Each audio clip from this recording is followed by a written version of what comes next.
l'invité de la matinale sur La Première.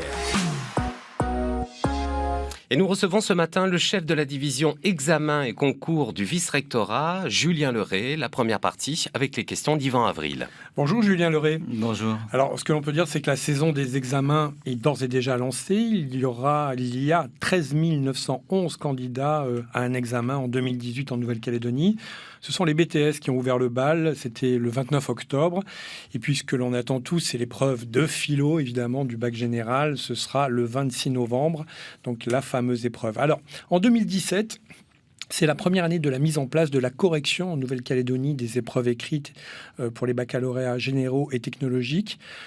Quel est le bilan de ce rapatriement des corrections de la métropole à la Nouvelle-Calédonie ? Le bilan est globalement positif, même très positif, donc nous en sommes tous fort contents.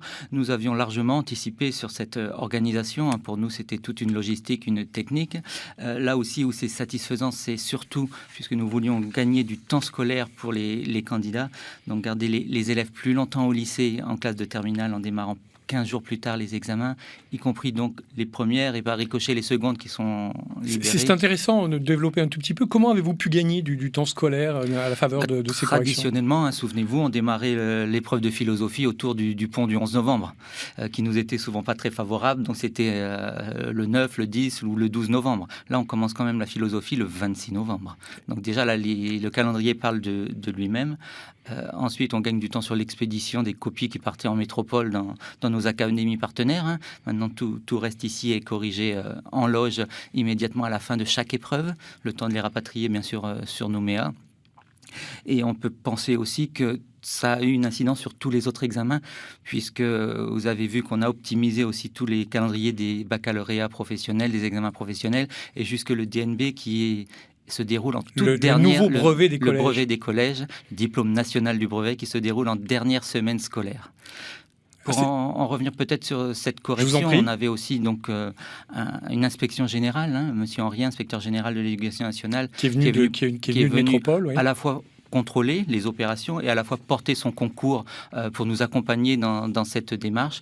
Et son rapport est en tout point satisfaisant sur ce que je disais, l'organisation. Un rapport qui met en avant une organisation largement anticipée et préparée de façon rigoureuse. C'est très élogieux à votre égard. C'est très élogieux, effectivement. Merci pour toutes les équipes du vice-rectorat et aussi pour l'ensemble des équipes mobilisées. On pense notamment aux enseignants, pour qui c'était aussi une grande première que d'être réunis en loge pendant plus d'une semaine pour corriger, et qui s'accordent à penser aussi que c'était très satisfaisant. Ça les a permis de se rencontrer, d'échanger autour de pratiques professionnelles et de mettre enfin un exercice professionnel à leur profit, qui était la correction des copies de tous ces candidats qu'ils préparent depuis tant d'années. À propos des professeurs, c'est aussi quelque part, vous le pensez, une reconnaissance de leur travail, de leur méthode pédagogique ? Bien sûr, c'est l'aboutissement de tout leur travail que de pouvoir participer aussi à ces opérations d'examen. Alors, ils le font largement, déjà dans tous les contrôles en cours de formation, les épreuves subies en cours d'année, les oraux, la pratique. Il manquait cette ultime correction de quelques copies des épreuves écrites du baccalauréat, puisque tout le reste se fait déjà. Je vous rappelle qu'on corrige largement tous les autres examens qui sont délibérés en Nouvelle-Calédonie depuis très longtemps. Améliorer la réussite des élèves, c'est aussi un objectif, une meilleure performance. Est-ce que ça fonctionne également ? Bien sûr, l'objectif de gagner du temps scolaire, c'est de mieux préparer les élèves, de leur optimiser sur l'ensemble de leur scolarité du secondaire, qui dure quand même 7 ans. Donc quand on gagne quelques semaines tous les ans, c'est presque une année de scolarité au bout du compte qui est gagnée. Donc tout ça pour leur permettre d'accéder mieux à l'examen et de faire augmenter à la fois le taux de réussite à l'examen, mais aussi le taux d'accès d'une classe d'âge au baccalauréat. Alors ça peut paraître anecdotique, mais pas tant que ça en termes de volume de travail, puisque vous êtes amené également à corriger les épreuves pour Wallis et Futuna et puis pour le lycée français de Port-Vila-Vanuatu. Oui, tout à fait. À l'instar de nos académies partenaires en métropole qui corrigeaient les copies du baccalauréat quand nous n'étions pas assez nombreux pour le faire, où il n'y avait pas assez d'établissements et de candidats pour permettre un anonymat général, on n'a qu'un lycée à Wallis, surtout Wallis et Futuna, et un seul lycée qui est français au Vanuatu, donc ils ne peuvent pas corriger eux-mêmes leurs copies. Donc leurs copies sont toutes rapatriées à Nouméa, mélangées dans les lots de copies avec les nôtres de façon aléatoire et anonymée. Et voilà comment ça se C'est un échelon important de ces corrections, c'est l'anonymat, justement. Faire en sorte que les professeurs ne puissent pas corriger les copies de leurs élèves, ou en tous les cas ne le sachent pas. Alors, il y a une double difficulté et un double challenge en particulier qu'on a relevé pour le baccalauréat. C'est effectivement l'anonymat, ça c'est classique, la copie est anonymée, le bandeau nominatif est découpé, personne ne sait d'où vient la copie. Mais au-delà de ça, on a rajouté un échelon supplémentaire, c'est qu'on s'assure que le professeur n'a jamais la copie de son élève. C'est-à-dire que nous, on sait d'où viennent les copies, on sait comment sont constitués les lots. Vous êtes capable de faire en sorte que la copie d'un élève n'aille pas chez son professeur. Tout à fait. On a constitué nous-mêmes les lots. On sait par exemple que dans tel lot de philosophie, on va avoir 10 copies de Docamo, 3 de la Pérouse et 2 du lycée Aoudra Alifou. Et en sachant ceci avec le lot numéroté qu'on est les seuls à connaître à la division des examens et concours, on aura donc désigné un enseignant qui vient d'aucun de ces 3 lycées-là. Tout ça avec la garantie de l'État, et l'État qui reste présent en ce qui concerne les sujets, tout simplement, l'élaboration des sujets et la transmission des sujets. Alors l'État est garant des sujets, bien sûr, puisqu'ils parviennent d'autant d'académies pilotes qui ont été désignées pour le faire qu'il nous est nécessaire. Pas que pour le baccalauréat d'ailleurs, le bac pro, le CAP, le BEP et les BTS bien sûr aussi.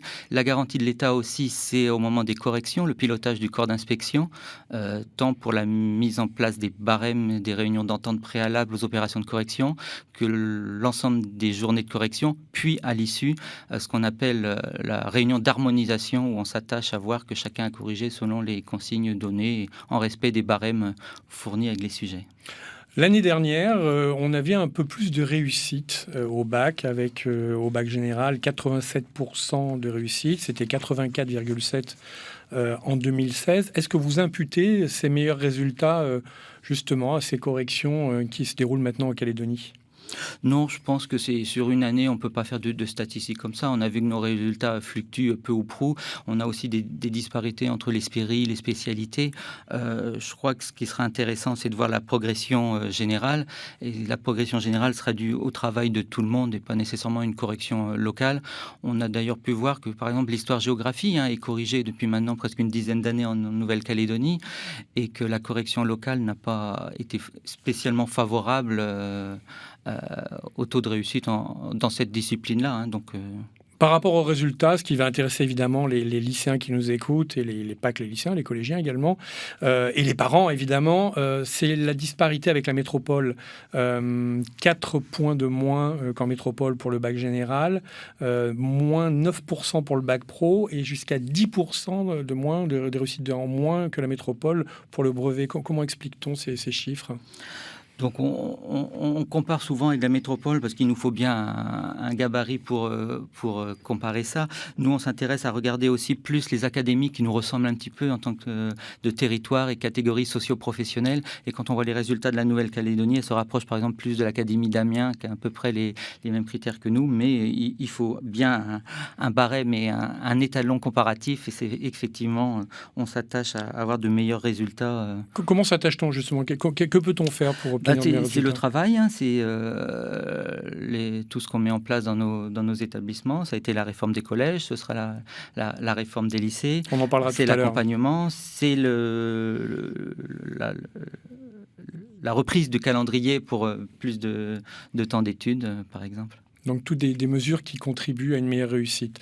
Merci Julien Leray d'avoir répondu à ces questions. On vous retrouvera tout à l'heure. Voilà, ce sera à partir de 7h06. Si vous êtes parent d'élèves, si vous êtes élève, si vous allez passer vos examens bientôt, si vous souhaitez intervenir, poser une question, apporter un témoignage, vous serez les bienvenus, comme d'habitude, à 7h06 au 258. Quelques messages avant de faire un nouveau point sur l'actualité de ce mercredi. Nous sommes le 14 novembre. Merci d'écouter la première. C'était l'invité de la matinale sur la première.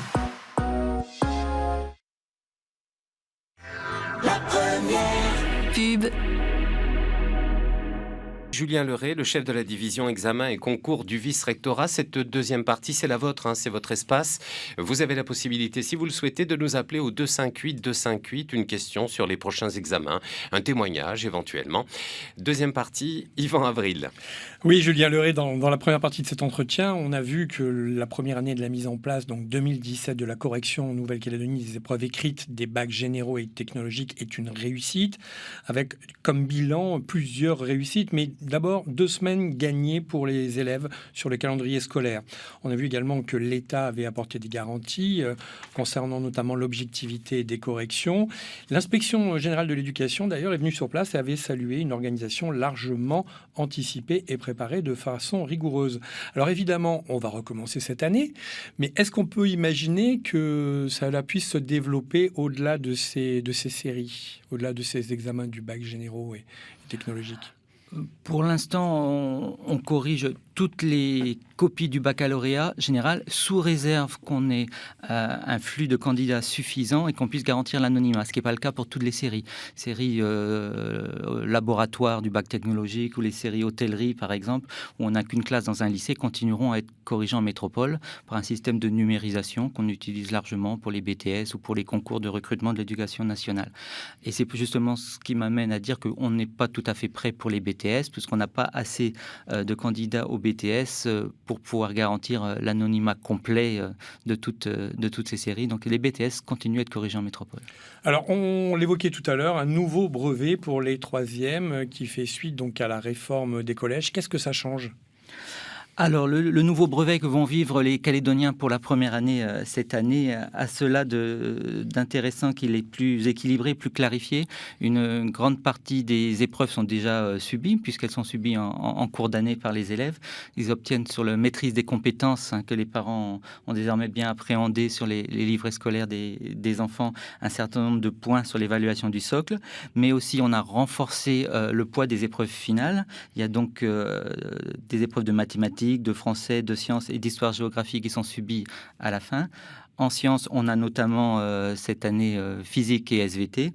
Et la grande nouveauté, c'est un oral de soutenance qu'ils vont bientôt devoir présenter là, courant novembre. Ça représente 4198 élèves qui vont passer ce brevet. C'est le plus gros contingent d'élèves qui va passer les examens cette année. Effectivement, le DNB, le brevet des collèges, on l'oublie. C'est le premier examen que passent les candidats dans leur scolarité. Donc c'est un événement important. C'est aussi l'examen de fin de collège avant le grand bain du lycée pour la plupart. Et c'est la grande majorité des candidats qu'on retrouve sur l'ensemble de la Nouvelle-Calédonie. Tous les collèges publics et privés sont centres d'examen. Il est 7h10, on va au standard où nous y attend Alain. Bonjour Alain, merci d'avoir appelé. Nous vous écoutons. Oui, bonjour, monsieur le proviseur. Oui, ma question, voilà, ça concerne un peu toute l'éducation médicale de l'île. Oui, là, je me plains un peu parce qu'entre la politique de non-volontariste pour nos jeunes ici en Nouvelle-Calédonie, parce que là, on a eu beaucoup de choses, 4 sur 4, mais c'est clément, c'est timide tout ça. Il n'y a pas vraiment de politique là au processus de décolonisation, dans le cadre juridique du processus de décolonisation. Il n'y a vraiment pas de politique de volontarisme pour former nos jeunes bien comme il faut, vous voyez. On voyait tel jeune dans tel centre de formation pour essayer de occuper l'économie du pays. Et ça, c'est bon. Il y a un pied devant, trois pieds derrière. Merci beaucoup, Alain. La politique de l'État français ici.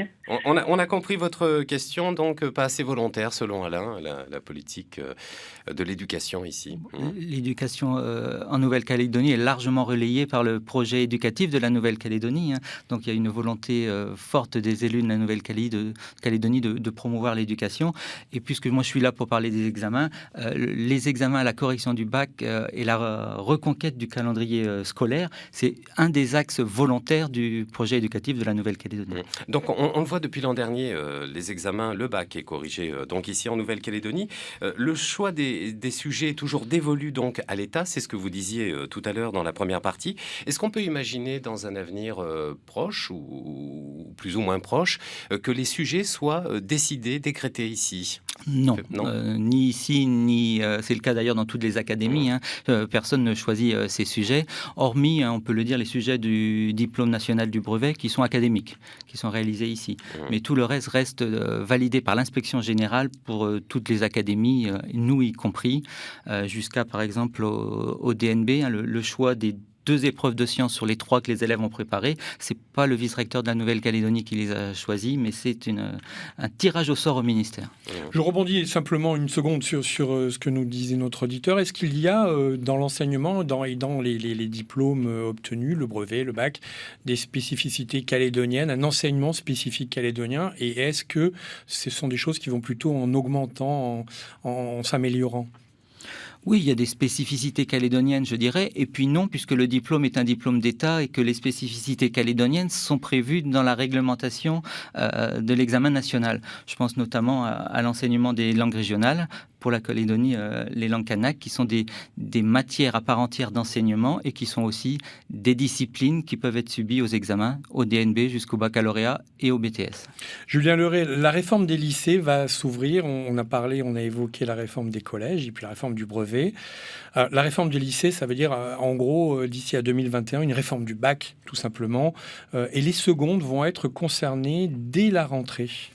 Effectivement, le baccalauréat 2021 dans sa nouvelle version s'appliquera à la Nouvelle-Calédonie puisque les élus de la Nouvelle-Calédonie ont souhaité que les diplômes restent une affaire d'État.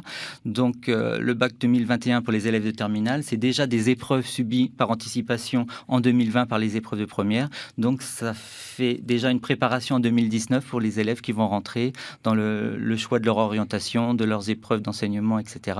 Donc ce sont les élèves qui présentent actuellement le nouveau DNB qui vivront pour la première session le nouveau baccalauréat. Avec beaucoup de nouveautés, notamment les sections qui vont complètement changer. Alors, il n'y a plus de série. C'est ça la nouveauté, simplification, plus de S, E, S, L, etc. Donc, un baccalauréat général, mais avec après des choix d'options et d'enseignements qui s'y rattachent.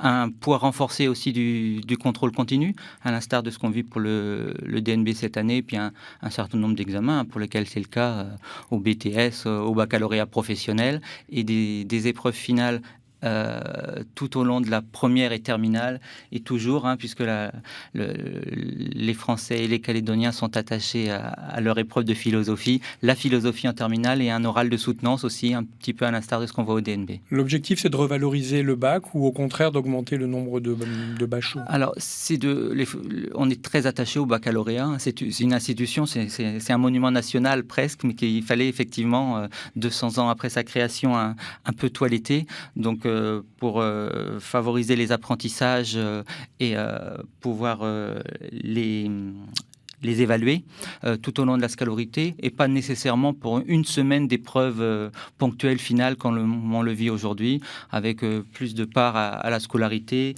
choix des élèves, meilleure orientation, prépondérance à l'oral, etc. Alors, on va terminer sur une question que se posent tous les lycéens et leurs parents aussi. Les résultats, la publication... je croyais que vous alliez demander le sujet de philosophie. Non, pas tout de suite.